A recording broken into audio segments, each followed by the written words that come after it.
എൻ്റെ പ്രിയപ്പെട്ട നാട്ടുകാരെ, നമസ്കാരം. നമ്മുടെ ജീവിതത്തിൽ ചില തീയതികൾ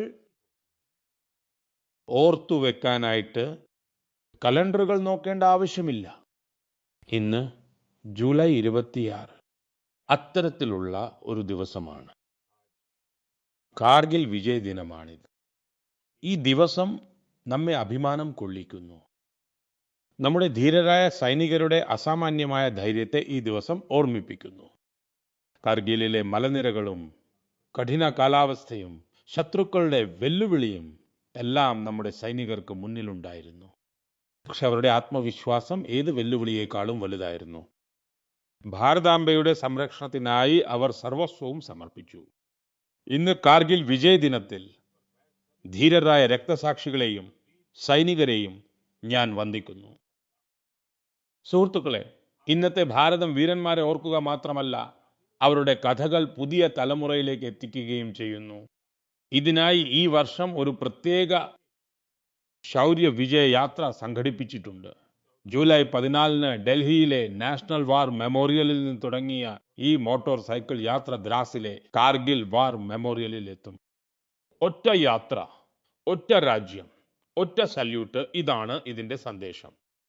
രാജ്യത്തിനായി നൽകിയ ബലിദാനം ഒരിക്കലും വിസ്മരിക്കപ്പെടില്ലെന്ന് ഈ യാത്ര നമ്മെ ഓർമ്മിപ്പിക്കുന്നു. സുഹൃത്തുക്കളെ, ഇന്ന് ഭാരതം സൈനികരുടെ കരുത്തിനൊപ്പം സാങ്കേതിക ശേഷിയും വർദ്ധിപ്പിക്കുകയാണ്. കുറച്ചു ദിവസങ്ങൾക്ക് മുൻപാണ് INS മഹേന്ദ്രഗിരി ഇന്ത്യൻ നാവികസേനയുടെ ഭാഗമായത്.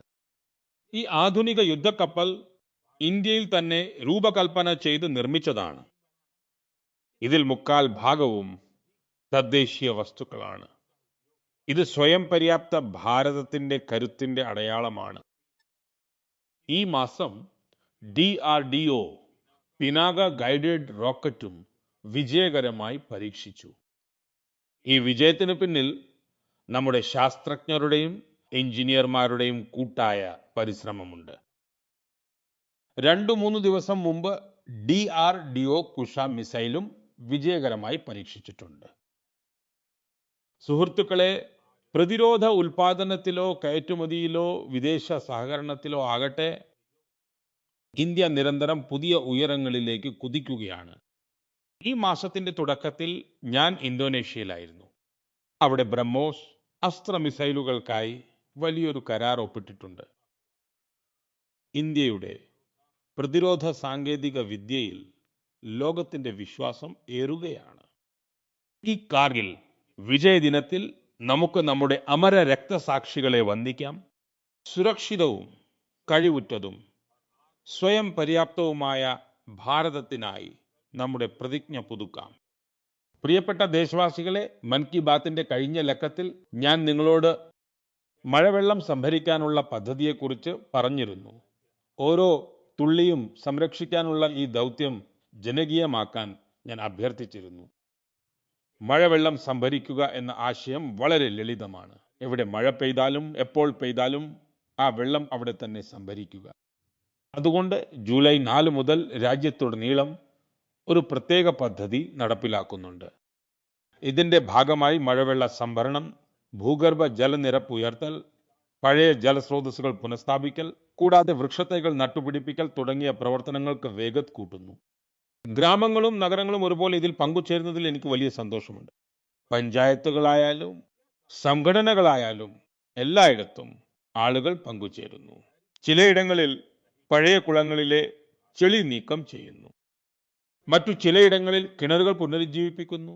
ഉപയോഗശൂന്യമായ കുഴൽ കിണറുകൾ ഇപ്പോൾ ഭൂഗർഭ ജലം വർദ്ധിപ്പിക്കാനുള്ള മാർഗങ്ങളാകുന്നു.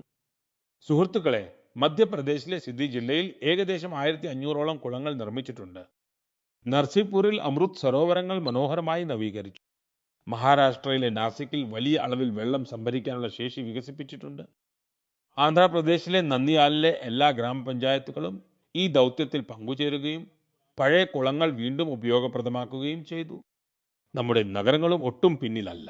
ഛത്തീസ്ഗഡിലെ കോർബ, ഒഡീഷയിലെ ഭുവനേശ്വർ, ആന്ധ്രാപ്രദേശിലെ വിജയനഗരം എന്നിവിടങ്ങളിൽ ഈ ദൗത്യത്തിന്റെ ആവേശകരമായ ഫലങ്ങൾ കാണുന്നുണ്ട്. നമുക്കും നമ്മുടെ ചുറ്റുമുള്ള ഏതെങ്കിലും ഒരു കുളത്തിന്റെയോ കിണറിന്റെയോ ഉത്തരവാദിത്തം ഏറ്റെടുക്കാം. ജലത്തിന്റെ ഓരോ തുള്ളിയും സംരക്ഷിക്കാം. ഇന്ന് സംരക്ഷിക്കുന്ന ഓരോ തുള്ളി വെള്ളവും വരും തലമുറകളുടെ ഭാവിയിലേക്കുള്ള ഏറ്റവും വലിയ സമ്പാദ്യമാണ്. എൻ്റെ പ്രിയപ്പെട്ട നാട്ടുകാരെ, ഏതാനും ദിവസങ്ങൾക്ക് മുമ്പ് ഗ്ലാസ്ഗോയിൽ കോമൺവെൽത്ത് ഗെയിംസ് ആരംഭിച്ചു. ഓരോ ഭാരതീയനും ഇന്ത്യൻ സംഘത്തിന് നിരന്തരം തങ്ങളുടെ ആശംസകൾ നേരുന്നുണ്ട്. എല്ലാ കായിക താരങ്ങളും മികച്ച പ്രകടനം കാഴ്ചവെക്കണമെന്നും ജനങ്ങളുടെ ഹൃദയം കീഴടക്കണമെന്നുമാണ് അവരുടെ ആഗ്രഹം. സുഹൃത്തുക്കളെ, നമ്മുടെ യുവാക്കൾ ഈ അടുത്ത കാലത്തായി കായിക രംഗത്ത് വലിയ നേട്ടങ്ങൾ കൈവരിച്ചിട്ടുണ്ട്. ബാഡ്മിന്റണിൽ ജപ്പാൻ ഓപ്പൺ കിരീടം നേടുന്ന ആദ്യത്തെ ഇന്ത്യൻ താരമെന്ന ബഹുമതി PV സിന്ധു കരസ്ഥമാക്കിയിരിക്കുന്നു. അവരുടെ ഈ നേട്ടത്തിൽ രാജ്യം മുഴുവൻ അഭിമാനിക്കുന്നു. ലണ്ടനിലെ ലോർഡ്സ് സ്റ്റേഡിയത്തിൽ ഇന്ത്യൻ വനിതാ ക്രിക്കറ്റ് ടീമും തങ്ങളുടെ ആദ്യ ടെസ്റ്റ് മത്സരം ജയിച്ചു. ഇതൊരു ചരിത്രപരമായ വിജയമാണ്. 270 റൺസിന്റെ വലിയ വ്യത്യാസത്തിലാണ് നമ്മുടെ ടീം ഈ മത്സരം ജയിച്ചത്. എന്നാൽ ഇതിലുപരിയായി മറ്റൊരു പ്രാധാന്യം കൂടി ഉണ്ടായിരുന്നു. ലോർഡ്സിന്റെ മഹത്തായ ചരിത്രത്തിൽ ഒരു വനിതാ ടീം കളിക്കുന്ന ആദ്യത്തെ ടെസ്റ്റ് മത്സരമായിരുന്നു ഇത്. ഇന്ത്യ ആദ്യമായി ക്രിക്കറ്റ് ലോകകപ്പ് നേടിയത് 1983-ലാണ്. അതും ഇതേ മൈതാനത്ത് വെച്ച്. നമ്മുടെ സ്ത്രീശക്തി ഇവിടെ രാജ്യത്തിന്റെ പേര് ഉയർത്തിയിരിക്കുന്നു. സുഹൃത്തുക്കളെ, വലിയ മാറ്റങ്ങൾ കൊണ്ടുവരുന്ന ചില ചെറിയ പരിശ്രമങ്ങളുമുണ്ട്. കേരളത്തിൽ എറണാകുളം സൗത്ത് ചിറ്റൂരിലെ കായിക രംഗത്തെ അത്തരമൊരു പരിശ്രമത്തെക്കുറിച്ച് ഞാൻ അറിഞ്ഞു. അവിടുത്തെ ഒരു സ്കൂളിൽ സംസ്കൃത ക്ലബ്ബ് പ്രവർത്തിക്കുന്നുണ്ട്. അവിടുത്തെ അധ്യാപകനായ അഭിലാഷ് ജി വളരെ വ്യത്യസ്തമായ രീതിയിലാണ് സംസ്കൃതത്തെ ജനപ്രിയമാക്കുന്നത്. അക്ഷര കന്തുക് എന്ന് പേരിട്ടിരിക്കുന്ന ഈ പദ്ധതിയിലൂടെ സംസ്കൃത അക്ഷരങ്ങളെ ഫുട്ബോളിലെ വാക്കുകളുമായി ബന്ധിപ്പിച്ച് ലളിതമായി പഠിപ്പിക്കുന്നു. ഇത് പഠനം രസകരമാക്കുന്നതിനൊപ്പം കായിക വിനോദങ്ങളോടുള്ള ജനങ്ങളുടെ താല്പര്യവും വർദ്ധിപ്പിക്കുന്നു. എൻ്റെ പ്രിയപ്പെട്ട നാട്ടുകാരെ, കഴിഞ്ഞ ഞായറാഴ്ച നടന്ന വിക്രം 1ന്റെ വിജയകരമായ വിക്ഷേപണത്തിൽ ഓരോ ഭാരതീയനും വലിയ അഭിമാനത്തിലാണ്. ബഹിരാകാശ രംഗത്തെ ഈ ചരിത്ര നിമിഷത്തിന് നമ്മളെല്ലാവരും സാക്ഷ്യം വഹിക്കുകയായിരുന്നു. സ്വകാര്യ മേഖല വികസിപ്പിച്ചെടുത്ത ഭാരതത്തിന്റെ ആദ്യത്തെ റോക്കറ്റാണിത്. സങ്കല്പിക്കാൻ പോലും പ്രയാസമുള്ള കാര്യമാണ് നമ്മുടെ യുവ ശാസ്ത്രജ്ഞർ ചെയ്തു കാണിച്ചത്. അവർ മികച്ച കഴിവും ആവേശവും ക്ഷമയും പ്രകടിപ്പിച്ചു. വളരെ കാലമായി നമ്മുടെ ബഹിരാകാശ മേഖല സ്വകാര്യ മേഖലയ്ക്ക് മുന്നിൽ അടഞ്ഞു കിടക്കുകയായിരുന്നു. ഈ മേഖലയിൽ താല്പര്യമുള്ള ഒട്ടേറെ യുവാക്കൾക്ക് തങ്ങളുടെ കഴിവ് തെളിയിക്കാൻ അവസരം ലഭിച്ചിരുന്നില്ല. യുവാക്കളുടെ താല്പര്യം കണക്കിലെടുത്ത് ഞങ്ങൾ ബഹിരാകാശ മേഖല സ്വകാര്യ പങ്കാളിത്തത്തിനായി തുറന്നുകൊടുത്തു. ഇന്ന് ലോകം അതിന്റെ ഫലം കാണുന്നുണ്ട്. സുഹൃത്തുക്കളെ, നമ്മുടെ യുവ സുഹൃത്തുക്കൾ ശാസ്ത്രരംഗത്തും ഭാരതത്തിന്റെ അഭിമാനം ഉയർത്തുകയാണ്. ലോകത്തിലെ ഏറ്റവും പ്രധാനപ്പെട്ട മത്സരങ്ങളിൽ ഒന്നാണ് സയൻസ് ഒളിമ്പ്യാഡുകൾ. ഇതിൽ വലിയൊരു വിഭാഗം വിദ്യാർത്ഥികൾ പങ്കെടുക്കുന്നുണ്ട്. ഈ മാസം ഭൗതികശാസ്ത്രം, രസതന്ത്രം, ജീവശാസ്ത്രം, ഗണിതം എന്നിവയുടെ ഒളിമ്പ്യാഡുകൾ നടന്നു. ഈ മത്സരങ്ങളിൽ ഇന്ത്യൻ സംഘത്തിന്റെ പ്രകടനം മികച്ചതായിരുന്നു. ഭൗതികശാസ്ത്ര ഒളിമ്പ്യാഡിൽ നമ്മുടെ 5 വിദ്യാർത്ഥികളും സ്വർണ്ണ മെഡൽ നേടുകയും ഭാരതം 1ാം സ്ഥാനം കൈവരിക്കുകയും ചെയ്തു. കഴിഞ്ഞ ഒരു പതിറ്റാണ്ടിനിടെ നടന്ന ഓരോ ഭൗതികശാസ്ത്ര ഒളിമ്പ്യാഡിലും നമ്മുടെ രാജ്യത്തെ വിദ്യാർത്ഥികൾ സ്വർണമോ വെള്ളിയോ മെഡലുകൾ തീർച്ചയായും നേടിയിട്ടുണ്ട്. രസതന്ത്ര ഒളിമ്പ്യാഡിലും നമ്മുടെ എല്ലാ വിദ്യാർത്ഥികളും സ്വർണ്ണ മെഡൽ നേടി. ഇതുവരെയുള്ളതിൽ വെച്ച് ഏറ്റവും മികച്ച പ്രകടനമാണിത്. ജീവശാസ്ത്ര ഒളിമ്പ്യാഡിലും നമ്മുടെ എല്ലാ വിദ്യാർത്ഥികളും മെഡലുകൾ സ്വന്തമാക്കി. ഇതിൽ ഒരു സ്വർണ്ണ മെഡലും ഉൾപ്പെടുന്നു. അതുപോലെ ഗണിതശാസ്ത്ര ഒളിമ്പ്യാഡിൽ നമ്മുടെ കുട്ടികൾ 2 സ്വർണവും 4 വെള്ളിയും സ്വന്തമാക്കി. രാജ്യത്തെ യുവശക്തിയിൽ എനിക്ക് വലിയ അഭിമാനമുണ്ട്. ഭാരതത്തിൽ ഒളിമ്പ്യാഡുകളുടെയും ഹാക്കത്തോണുകളുടെയും സംസ്കാരം വളരുന്നത് കാണുമ്പോൾ സന്തോഷമുണ്ട്. ഇതിന്റെ എണ്ണം നിരന്തരം വർദ്ധിച്ചുകൊണ്ടിരിക്കുകയാണ്. നമ്മുടെ രാജ്യത്തെ കൂടുതൽ യുവാക്കൾ ഇത്തരം വേദികളിൽ താല്പര്യം കാണിക്കുമെന്നും ഭാരതത്തിന്റെ പേര് ലോകമെങ്ങും എത്തിക്കുമെന്നും എനിക്ക് പൂർണ്ണ ഉറപ്പുണ്ട്. എൻ്റെ പ്രിയപ്പെട്ട നാട്ടുകാരെ, നിങ്ങൾക്ക് കഴിവും അതോടൊപ്പം എന്തെങ്കിലും ചെയ്യാനുള്ള താല്പര്യവും ഉണ്ടെങ്കിൽ ഏത് വഴിയും നിങ്ങൾക്ക് എളുപ്പമുള്ളതായി തീരും. കാശ്മീരിലെ പരമ്പരാഗതമായ പായ ബഗുവിനെ കുറിച്ച് ഇന്ന് നടക്കുന്ന പരിശ്രമങ്ങളിൽ ഇതിന്റെ ഒരു പ്രതിഫലനം കാണാം. ഇത് ഞാങ്ങണയും വൈക്കോലും ഉപയോഗിച്ചാണ് നിർമ്മിക്കുന്നത്. ഈ പായ നിർമ്മാണത്തിന് വർഷങ്ങളുടെ പഴക്കമുണ്ട്. ഇതിനായി ആദ്യം കാശ്മീരിലെ ചതുപ്പ് നിലങ്ങളിലെ പുല്ലും ഞാങ്ങണയും കൊയ്തെടുക്കുന്നു. വെയിലത്ത് ഉണക്കിയ ശേഷം അവ തരംതിരിക്കുന്നു. പിന്നെ തുടങ്ങുന്നു കൈകൊണ്ടുള്ള നെയ്ത്ത് ജോലി. 2 തൊഴിലാളികൾക്ക് ഒരു പായ നെയ്യാൻ ഏകദേശം 4 ദിവസം വേണം. ഈ പായ സവിശേഷവും പരിസ്ഥിതിക്ക് അനുയോജ്യവുമാണ്. വേനൽക്കാലത്ത് തണുപ്പും ശൈത്യകാലത്ത് ചൂടും നൽകുന്നു എന്നതാണ് ഇതിന്റെ പ്രത്യേകത. മുമ്പ് ഇത് കാശ്മീരിലെ എല്ലാ വീടുകളിലും കാണാമായിരുന്നു. എന്നാൽ കഴിഞ്ഞ കുറച്ച് വർഷങ്ങളായി ഇതിന്റെ ഉപയോഗം കുറഞ്ഞു. അപ്പോഴാണ് ശ്രീനഗറിലെ ഗുലാം ഹുസൈൻ സാഹിബും മകൾ തൻസീലയും ഒരു തീരുമാനമെടുത്തത്. അതൊരു ഉറച്ച തീരുമാനമായിരുന്നു. രണ്ടുപേരും വഗു കരകൗശല പാരമ്പര്യത്തിന് പുതിയൊരു ജീവൻ നൽകാൻ ഇറങ്ങിത്തിരിച്ചു.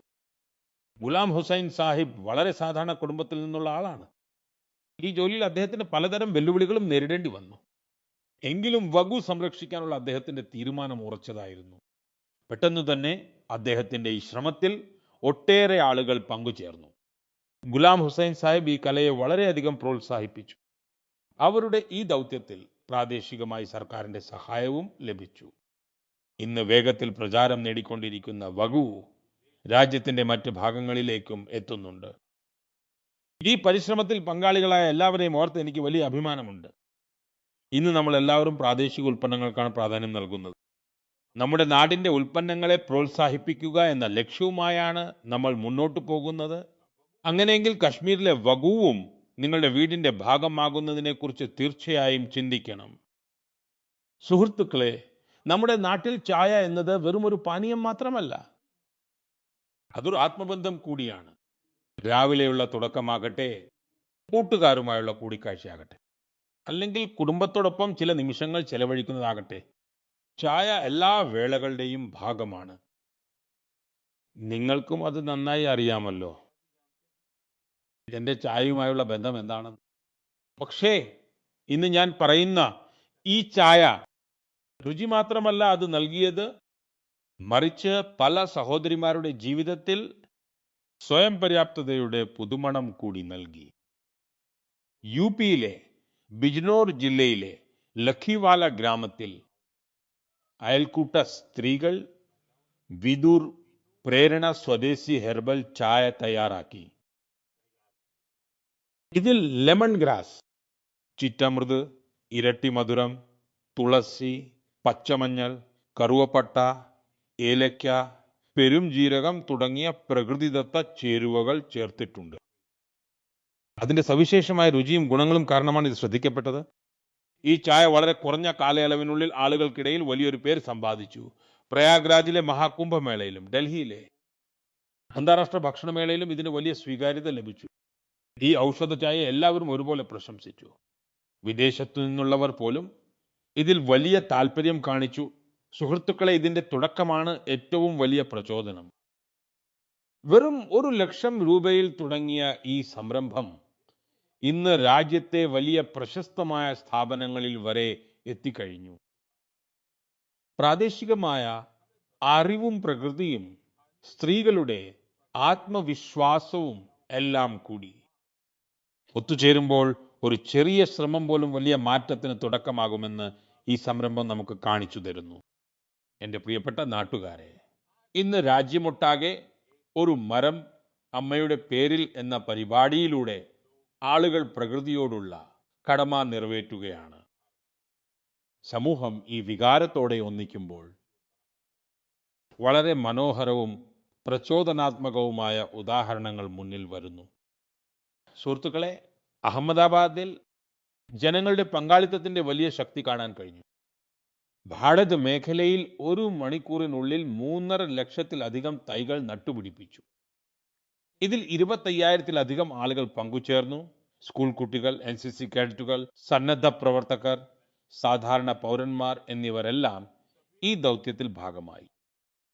വരും വർഷങ്ങളിൽ ഈ തൈകൾ ഒരു വലിയ നഗരവനമായി മാറും. ഈ പരിശ്രമം ഗിന്നസ് വേൾഡ് റെക്കോർഡിൽ ഇടം പിടിച്ചിട്ടുണ്ട്. സുഹൃത്തുക്കളെ, അമ്മയുടെ പേരിൽ ഒരു മരം എന്ന ദൗത്യത്തിന് കീഴിൽ യുപിയിലും ജനശക്തിയുടെ അത്ഭുതകരമായ ദൃഢനിശ്ചയം കാണാൻ സാധിച്ചു. അവിടെ ജൂലൈ 12-ന് ഒരൊറ്റ ദിവസം കൊണ്ട് 35 കോടിയിലധികം തൈകൾ നട്ടുപിടിപ്പിച്ചു. യുപിയിൽ നിന്നുള്ള ഒരു MP എന്ന നിലയിൽ എനിക്കിത് വലിയ അഭിമാനമാണ്. എൻ്റെ പ്രിയപ്പെട്ട നാട്ടുകാരെ, മരങ്ങൾ മനുഷ്യർക്ക് വേണ്ടി മാത്രമുള്ള ഒന്നല്ല, അവ എണ്ണമറ്റ ജീവികളുടെ വീട് കൂടിയാണ്. ഗുജറാത്തിലെ ഗീർ വനങ്ങളിൽ ഏകദേശം 60 വർഷങ്ങൾക്ക് ശേഷം ഇന്ത്യൻ ഗ്രേ ഹോൺബില്ലുകൾ വീണ്ടും കൂടുകൂട്ടി തുടങ്ങിയിരിക്കുന്നു. ഗീറിൽ വർഷങ്ങളായി നടക്കുന്ന സംരക്ഷണ പ്രവർത്തനങ്ങളുടെയും പുനരുദ്ധാരണ ശ്രമങ്ങളുടെയും ഫലമാണിത്. വേഴാമ്പലുകളെ കാടിന്റെ കർഷകർ എന്നാണ് വിളിക്കുന്നത്. ഇവ പഴങ്ങൾ കഴിക്കുകയും വിത്തുകൾ ദൂരസ്ഥലങ്ങളിൽ എത്തിക്കുകയും ചെയ്യുന്നു. ആ വിത്തുകളിൽ നിന്നാണ് കാട്ടിൽ പുതിയ മരങ്ങൾ വളരുന്നത്. ഈ രീതിയിൽ ഒരു പക്ഷി ഒരു കാടിനെ വീണ്ടും പച്ചപ്പുള്ളതാക്കി മാറ്റുന്നതിന് സഹായിക്കുന്നു. ഞാൻ നിങ്ങളോട് എല്ലാവരോടും പറയും, നമ്മുടെ ജീവിതത്തിലെ ഏതെങ്കിലും സവിശേഷ നിമിഷത്തെ പ്രകൃതിയുമായി ചേർക്കണം. അമ്മയുടെ പേരിൽ ഒരു മരം നടണം. ഇന്ന് നാം നടുന്ന ഒരു ചെറിയ തൈ വരും തലമുറകൾക്ക് പച്ചപ്പും ശുദ്ധവായുവും സുന്ദരമായ ഭാവിയും നൽകുന്ന പൈതൃകമായി മാറും. എൻ്റെ പ്രിയപ്പെട്ട നാട്ടുകാരെ, ഇന്ന് പ്ലാസ്റ്റിക് മലിനീകരണം ലോകമെമ്പാടുമുള്ള പരിസ്ഥിതിക്ക് വലിയ വെല്ലുവിളിയാണെന്ന് നമുക്കറിയാം. ഒറ്റത്തവണ ഉപയോഗിക്കുന്ന പ്ലാസ്റ്റിക് മാലിന്യങ്ങൾ വർഷങ്ങളോളം പ്രകൃതിക്ക് ദോഷം ചെയ്തുകൊണ്ടേയിരിക്കും. അതുകൊണ്ട് പ്ലാസ്റ്റിക് ശരിയായി സംസ്കരിക്കേണ്ടത് വളരെ അത്യാവശ്യമാണ്. സുഹൃത്തുക്കളെ, ബീഹാറിലെ സീതാമഢിയിൽ മാലിന്യത്തെ സമ്പത്താക്കി മാറ്റുന്നതിന് ഒരു മികച്ച ഉദാഹരണമുണ്ട്. ഇവിടെ മാലിന്യങ്ങൾ പുനരുപയോഗിച്ച് ആകർഷകമായ ഇരിപ്പിടങ്ങൾ നിർമ്മിക്കുകയാണ്. ഒരു ഇരിപ്പിടം നിർമ്മിക്കാൻ ഏകദേശം 40 കിലോ പ്ലാസ്റ്റിക് മാലിന്യം ആവശ്യമാണ്. ഇത് ഉറപ്പുള്ളതും ഈടുനിൽക്കുന്നതും സുഖപ്രദവുമാണ്. ഒപ്പം പരിസ്ഥിതിക്ക് അനുയോജ്യവുമാണ്.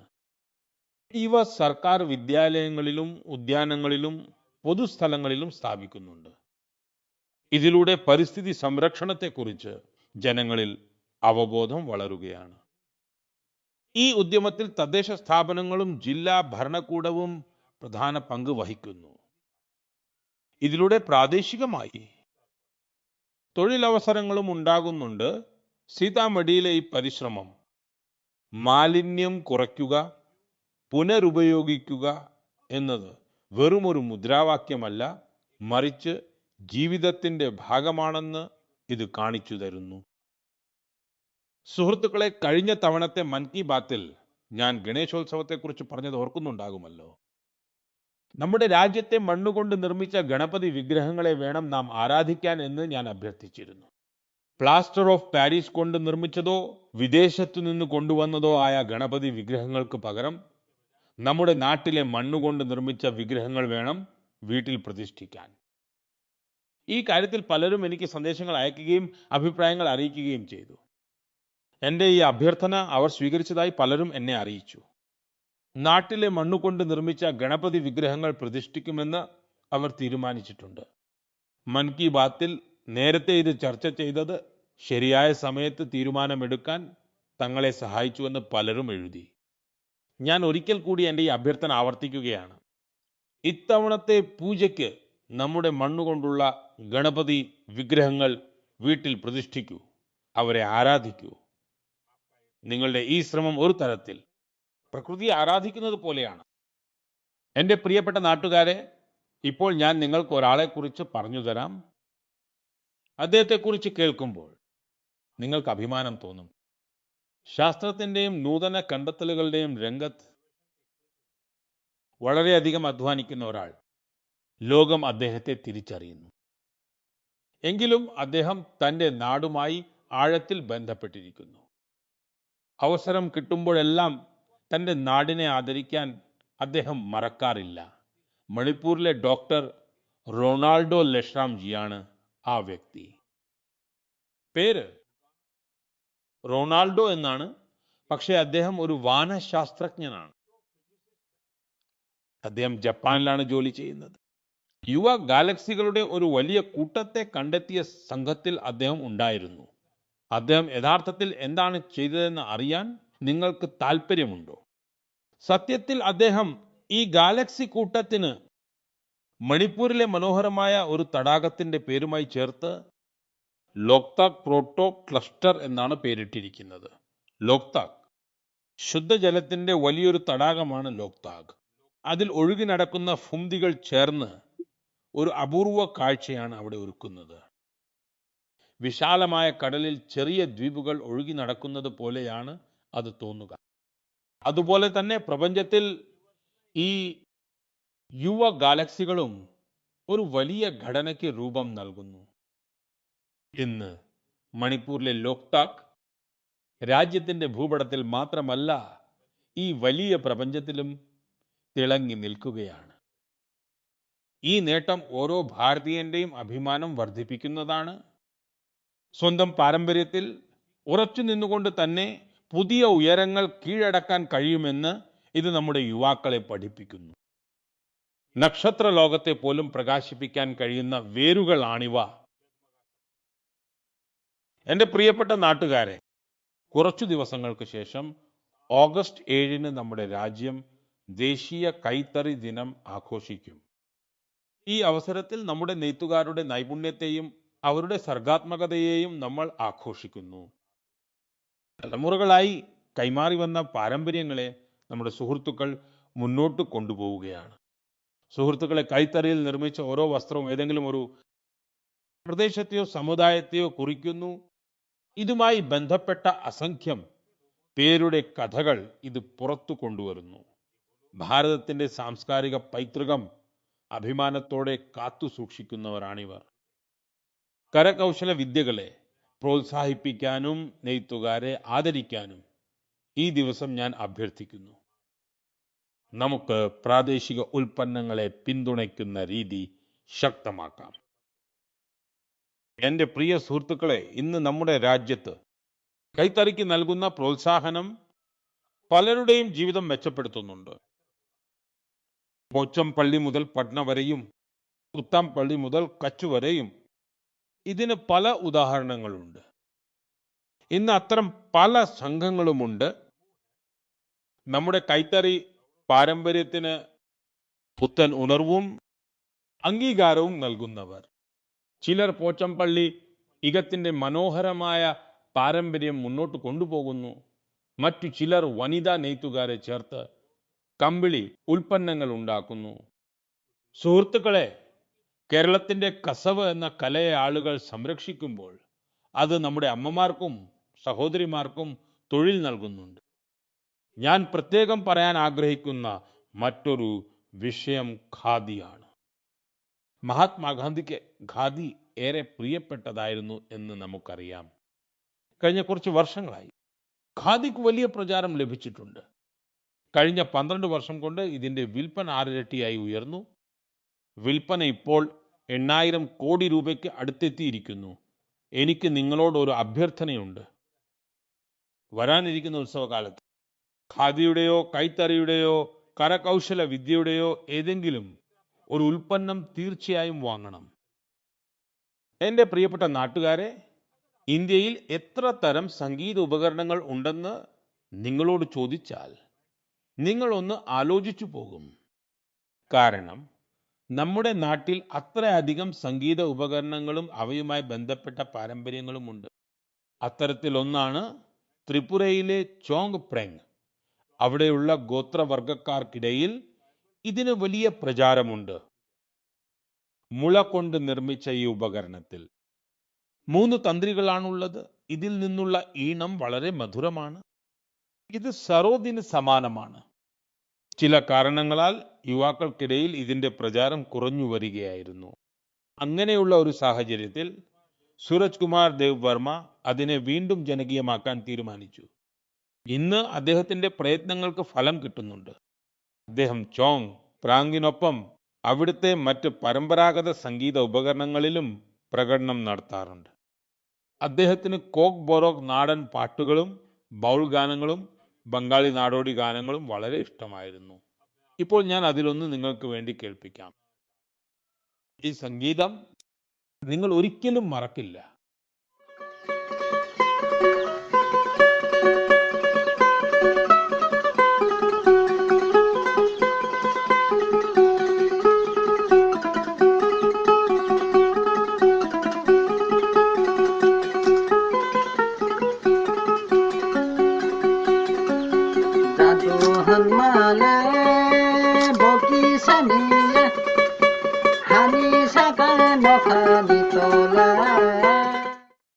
സുഹൃത്തുക്കളെ, ഇത് കേട്ടപ്പോൾ നിങ്ങളുടെ മനസ്സിന് വലിയ സന്തോഷം തോന്നിയിട്ടുണ്ടാകുമെന്ന് എനിക്ക് ഉറപ്പുണ്ട്.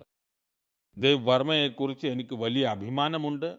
പരമ്പരാഗത സംഗീതത്തെ ജനപ്രിയമാക്കാനുള്ള അദ്ദേഹത്തിന്റെ ശ്രമം ഏറെ പ്രശംസനീയമാണ്.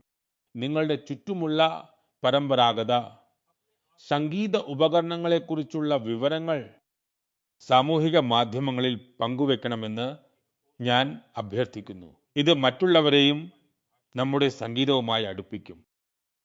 എൻ്റെ പ്രിയപ്പെട്ട നാട്ടുകാരെ, നാളെ ജൂലൈ 27 ഡോക്ടർ APJ അബ്ദുൾ കലാമിന്റെ ചരമദിനമാണ്. കലാമിന്റെ വ്യക്തിത്വത്തിൽ പല വശങ്ങളും ഉണ്ടായിരുന്നു. എങ്കിലും അദ്ദേഹത്തിന് പ്രിയം അധ്യാപകന്റെ വേഷമായിരുന്നു. വലിയ സ്വപ്നങ്ങൾ കാണാൻ അദ്ദേഹം കുട്ടികളെ പ്രേരിപ്പിച്ചിരുന്നു. ഈ ആഴ്ച നാം ഗുരുപൂർണിമ ആഘോഷിക്കുകയാണ്. നമ്മുടെ മാതാപിതാക്കളാണ് ആദ്യ ഗുരുക്കന്മാർ. അധ്യാപകർ നമുക്ക് അറിവ് നൽകുന്നു. എല്ലാ ഗുരുക്കന്മാരോടും നന്ദി പറയാനുള്ള അവസരമാണ് ഗുരുപൂർണിമ. രാജ്യത്തെ എല്ലാ ഗുരുക്കന്മാരെയും ഞാൻ ആദരപൂർവ്വം വന്ദിക്കുന്നു. സുഹൃത്തുക്കളെ, ഏതാനും ആഴ്ചകൾക്കുള്ളിൽ നാം നമ്മുടെ സ്വാതന്ത്ര്യദിനവും ആഘോഷിക്കും. ഓഗസ്റ്റ് 15 ഓരോ ഇന്ത്യക്കാരനും അഭിമാന ദിനമാണ്. ഭാരതാംബയുടെ സ്വാതന്ത്ര്യത്തിനായി സർവസ്വവും സമർപ്പിച്ച വീരന്മാരെ സ്മരിക്കാനുള്ള ദിനം കൂടിയാണിത്. അവരുടെ ത്യാഗവും തപസ്യയും കാരണമാണ് ഇന്ന് നമ്മുടെ കയ്യിൽ ഈ ത്രിവർണ പതാകയുള്ളത്. ഇതിൽ നമ്മുടെ ഭരണഘടനയുടെ ആദർശങ്ങളുണ്ട്. സുഹൃത്തുക്കളെ, കഴിഞ്ഞ കുറച്ചു വർഷങ്ങളായി ഹർ ഘർ തിരംഗ പരിപാടി രാജ്യത്തെ ഒരേ വികാരത്താൽ ഒന്നിപ്പിച്ചു. എല്ലാ വീടുകളിലും തെരുവുകളിലും പതാകയുടെ ആഘോഷം കാണാം. ഈ വർഷവും നമുക്ക് ഹർ ഘർ തിരംഗ എന്ന പരിപാടി പൂർണ്ണമായ ആവേശത്തോടെ മുന്നോട്ട് കൊണ്ടുപോകേണ്ടതുണ്ട്. നമ്മുടെ വീടുകളിൽ പൂർണ്ണ ആദരവോടെ പതാക ഉയർത്തണം. സുഹൃത്തുക്കളെ, എല്ലാ വർഷവും ആഗസ്റ്റ് 15 മുൻപായി നിങ്ങൾ എനിക്ക് ആശയങ്ങൾ അയക്കാറുണ്ട്. ഈ വർഷവും നിങ്ങളുടെ ആശയങ്ങൾ MyGovയിൽ പങ്കുവെക്കുക. നിങ്ങളുടെ നിർദ്ദേശങ്ങൾക്കായി ഞാൻ കാത്തിരിക്കുന്നു. സുഹൃത്തുക്കളെ, മൻ കി ബാത്തിൽ ഇന്ന് ഇത്രമാത്രം. അടുത്ത മാസം നമുക്ക് വീണ്ടും കാണാം. നാട്ടുകാരുടെ അനേകം പുതിയ നേട്ടങ്ങളും പ്രചോദനാത്മകമായ ശ്രമങ്ങളുമായി അടുത്ത മാസം വീണ്ടും കാണുന്നത് വരെ ഞാൻ വിട ചോദിക്കുന്നു. ഒരുപാട് നന്ദി. നമസ്കാരം.